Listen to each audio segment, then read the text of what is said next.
everybody, welcome back to Story Time with Holly and Friends. Emma, can you help April up so she can help me pick out today's book? Sure. Come here, April. Come here, April.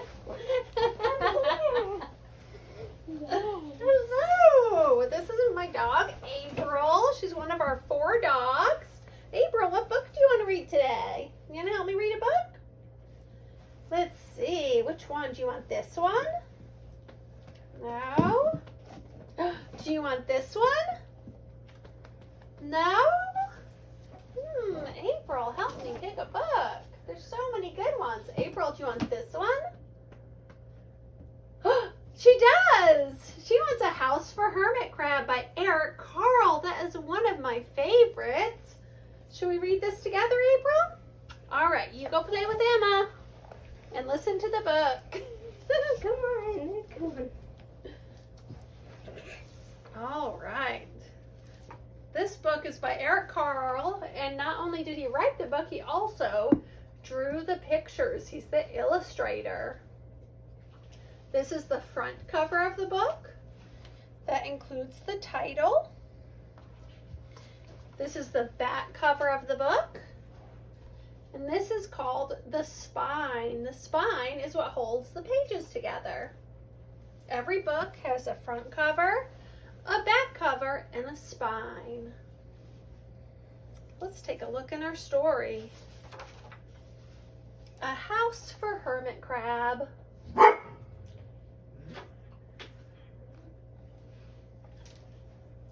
What kind of house do you live in?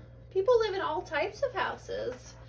You can live in a brick house, an apartment, a condo. You might live with friends for a while. The important thing is that you're with people who love you. Time to move, said Hermit Crab one day in January.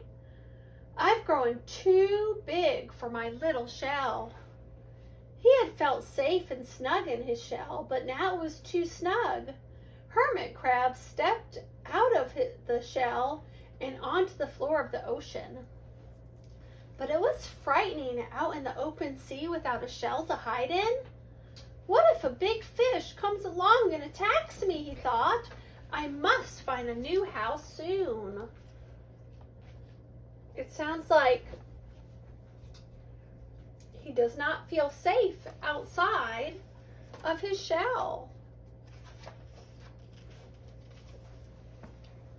Early in February, Hermit Crab found just the house he was looking for. It was a big shell. Look at that beautiful shell.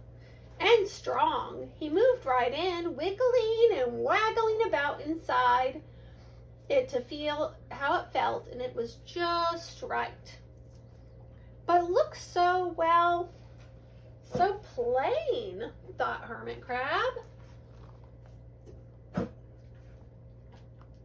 Have you decorated your room in your house?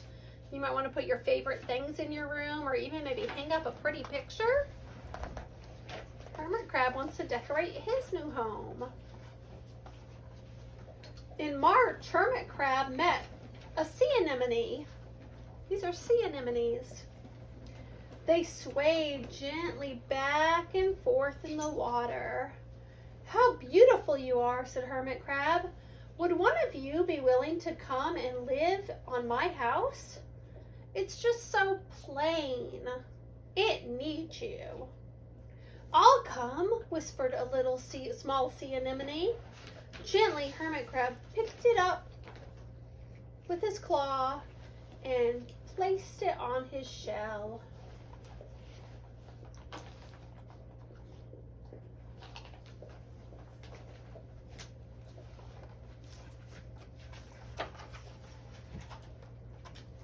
In April, Hermit Crab passed a flock of starfish moving slowly along the seafloor. How handsome you are, said Hermit Crab. Would one of you be willing to decorate my house? I would, signaled a little sea star. Carefully, Hermit Crab picked it up with his claw and put it onto his house. Ooh, his house is looking very beautiful. And now he has 2 friends with him all the time.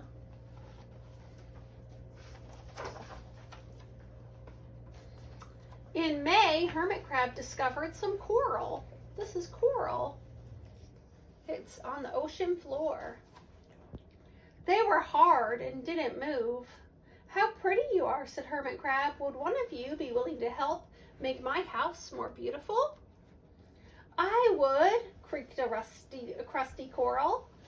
Gingerly, hermit crab picked it up with his claw and placed it onto his shell.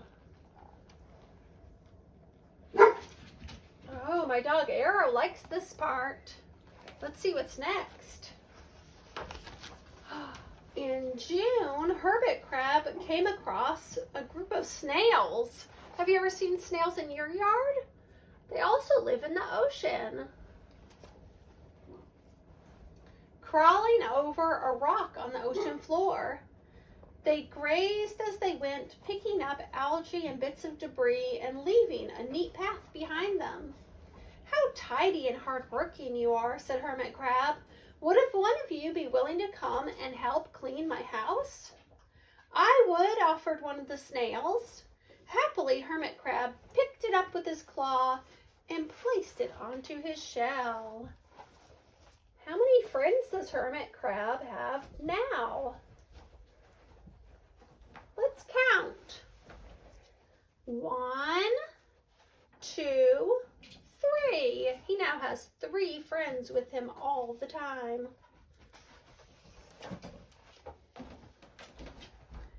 In July, hermit crab came upon several sea urchins. These are sea urchins. Look how spiky they are. How fierce you look, said hermit crab. Would one of you be willing to protect my house? I would, answered a spiky sea urchin. Carefully, hermit crab picked it up with his claw and placed it on his shell. April, would you stay away from a sea urchin? I think April would stay away from that sea urchin. What do you think, April? Right? It's very spiky. In August, hermit crab and his friends wandered into a forest of seaweed. It's so dark in here, thought hermit crab. How dim it is, murmured the anemone. How gloomy it is, whispered the starfish. How murky it is, complained the coral. I can't see, said the snail. It's like nighttime, cried the sea urchin. It's very thick seaweed and they can't see a thing. It's a good thing they have each other. In September, hermit crab spotted a lanternfish, a school of lanternfish. Look, lanternfish have their own lights as part of them. They're bioluminescent. That's a big fun word. Bioluminescent means they create their own light, like a lightning bug. Have you ever seen a lightning bug at night? They have their own light inside them all the time. They're bioluminescent. How bright you are, said hermit crab. Would one of you be willing to light up our house? I would, replied one of the lanternfish, and it swam over to the shell.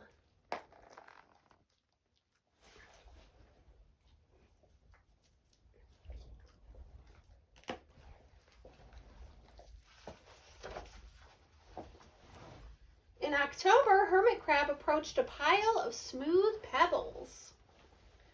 How sturdy you are, said hermit crab. Would you mind if I rearranged you? Not at all, answered the pebbles. Hermit crab picked them up one by one with his claw and built a wall around his shell. Now my house is perfect, cheered hermit crab. He's made himself a little wall around his house.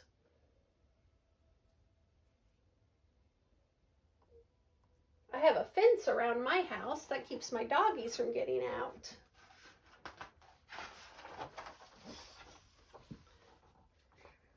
But in November, hermit crab felt that his shell seemed a bit too small. Oh no, hermit crab has kept growing.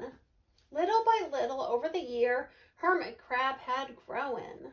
Soon he would have to find another bigger home. But he had come to love his friends, the sea anemone, the starfish, the coral, the sea urchin, the snail, and the lanternfish, and even the smooth pebbles. They have been so good to me, thought Hermit Crab. They are like a family. How can I ever leave them?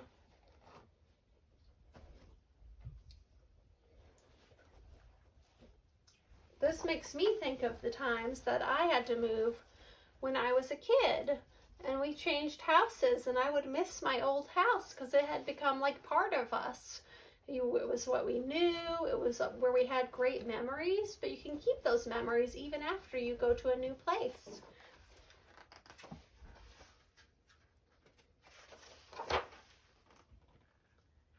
In December, a smaller hermit crab passed by. Look, that hermit crab does not have a shell anymore. Her shell was too small.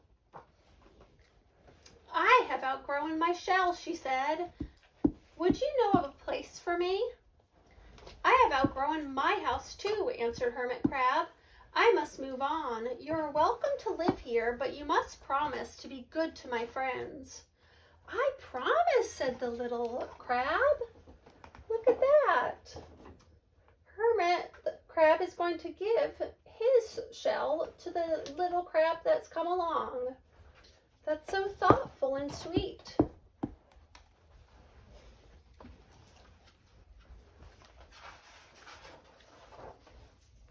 The following January, Hermit Crab stepped out and the little crab moved in. Couldn't stay in that little shell forever, said Hermit Crab as he waved goodbye. The ocean floor looked wider than he had remembered, but Hermit Crab wasn't afraid. Soon he spied the perfect house, a big empty shell. It looked, well, a little plain, but sponges, he thought. Barnacles, clownfish, sand dollars, electric eels. Oh, there were so many possibilities. I can't wait to get started. That's how I would feel when I moved into a new house or new room, and I would get to make it all my own again. The end. Well, I hope you liked our story. Eric Carle has lots of beautiful books about animals and people. I would definitely check out some more of his books if you enjoyed this. Thank you so much, and I'll see you again next time. Bye, guys.